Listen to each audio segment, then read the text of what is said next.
Nous continuons la lecture de la lettre aux Éphésiens par Éloi Leclerc sur la bénédiction initiale en Éphèse chapitre 1er versets 1 à 14.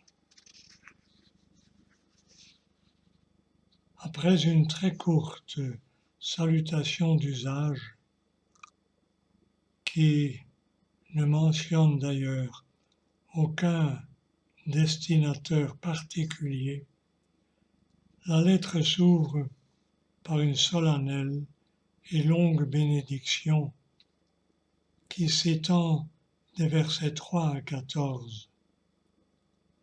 Inspirée de la liturgie juive et portée par un grand souffle de louange, cette bénédiction rend grâce à Dieu pour son merveilleux dessein sur le monde. Elle est scandée par une sorte de refrain à la louange de sa gloire. C'est une hymne à la gloire de la grâce que Dieu nous a faite en concevant ce dessein dont Paul souligne ici à la fois l'universalité et la gratuité. Voici cette bénédiction initiale.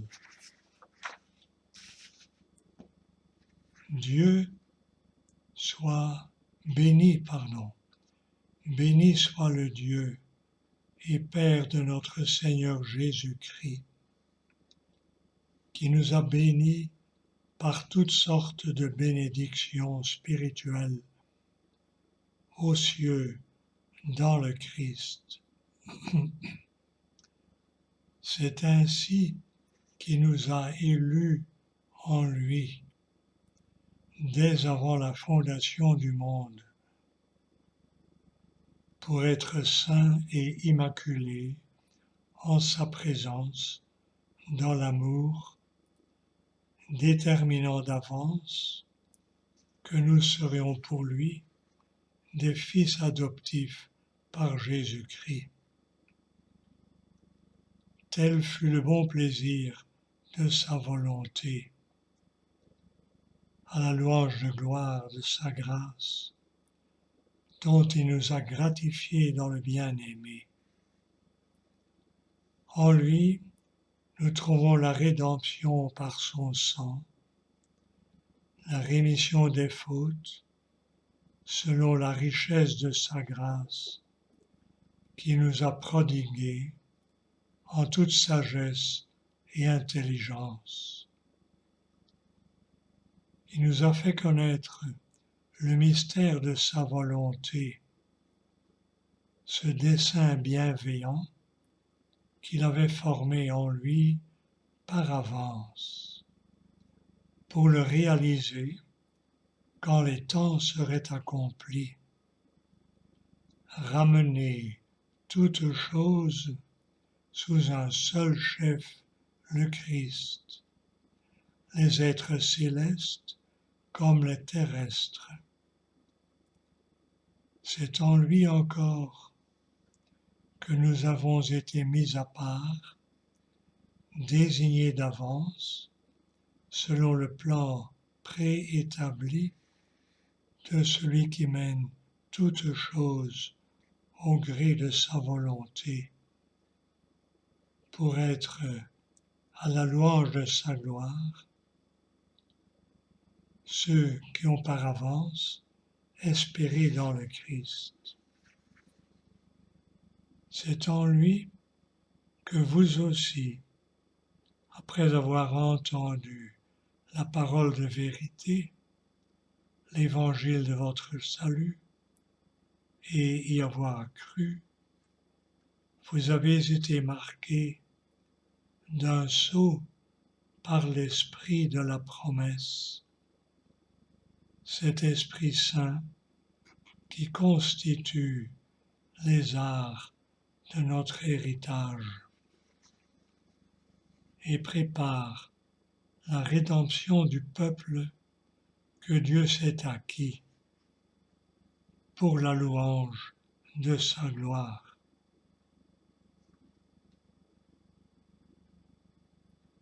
Nous sommes là devant un grand texte fondateur de notre foi.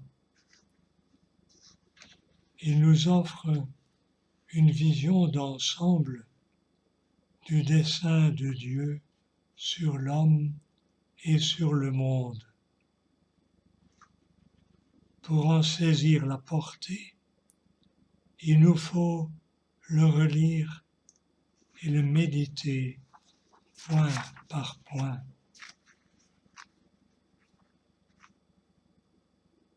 Le Dieu et Père de notre Seigneur Jésus-Christ.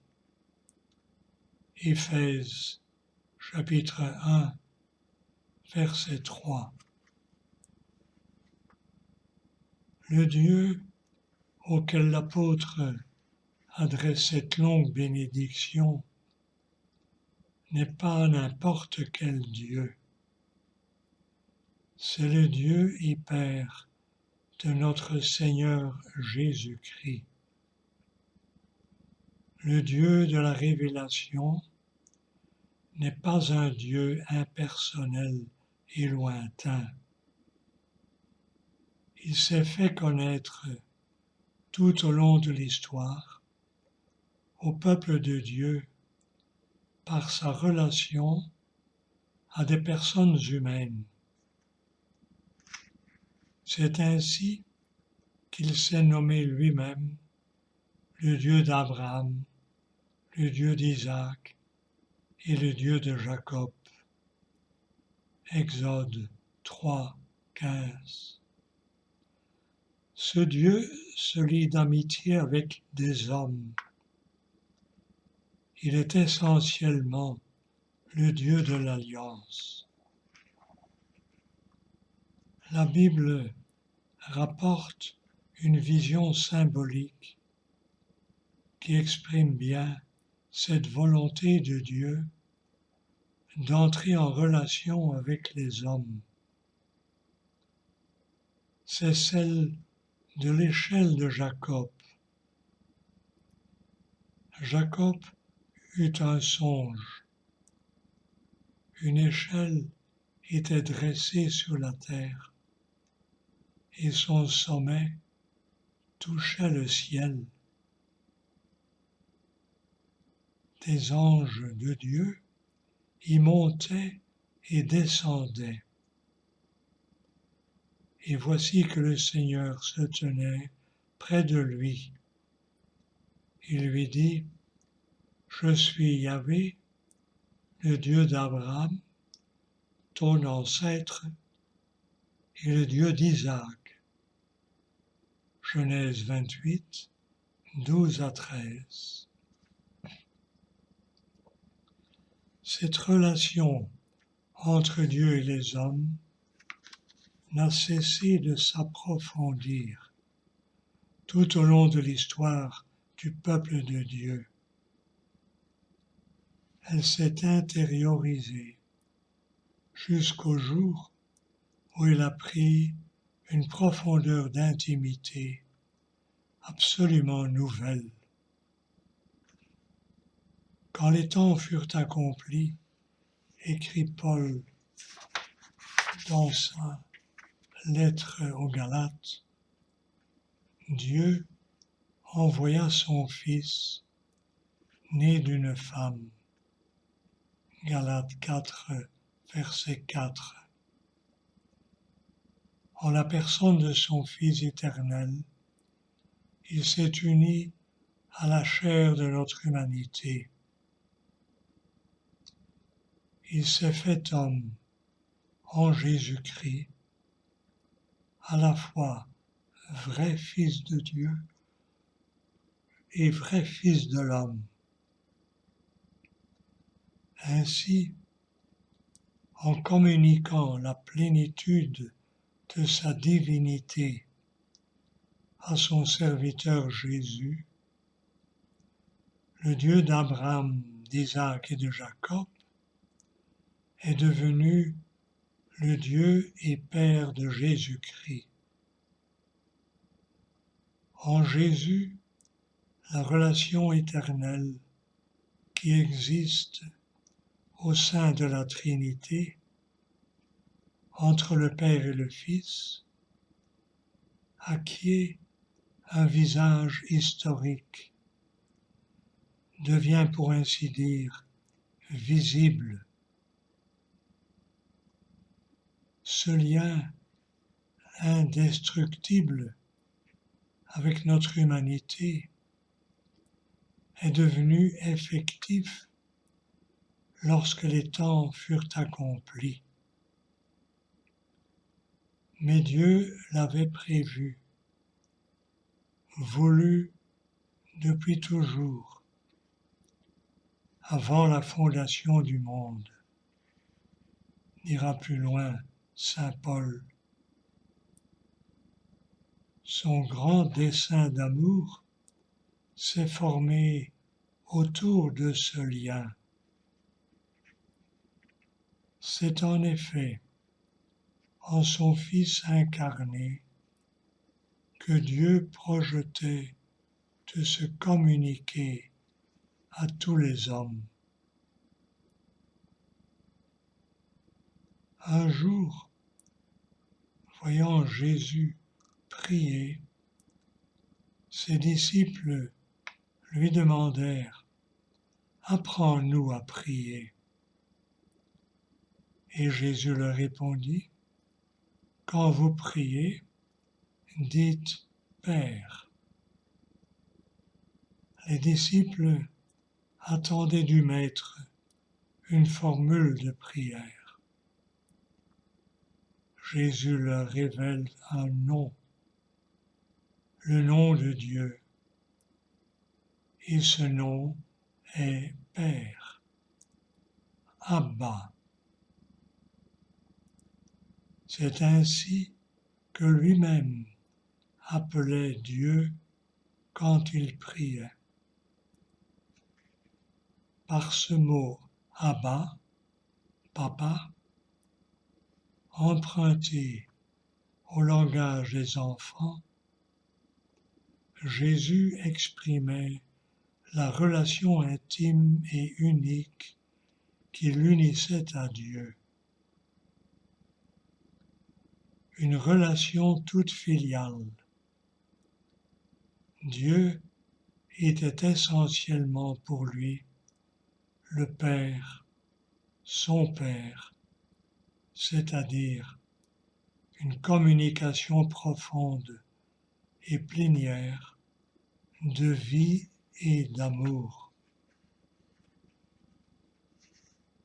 Aussi, en demandant à ses disciples de dire Père, quand ils prient, Jésus les invite-t-il à le rejoindre dans sa relation toute filiale au Père.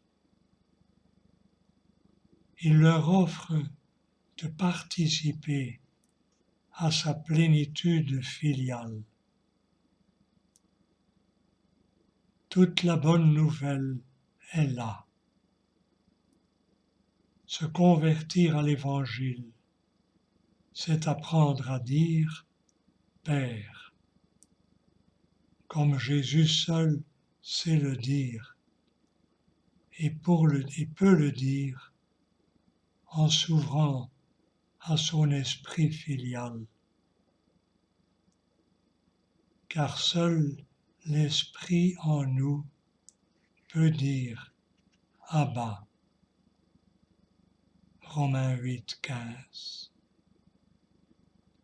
Abba, Père, tel est le vrai nom de Dieu, le seul qui doit être connu et célébré. Que ton nom soit sanctifié, que ton règne vienne. Abba est le mot de passe qui nous ouvre les portes du royaume où l'enfant est roi.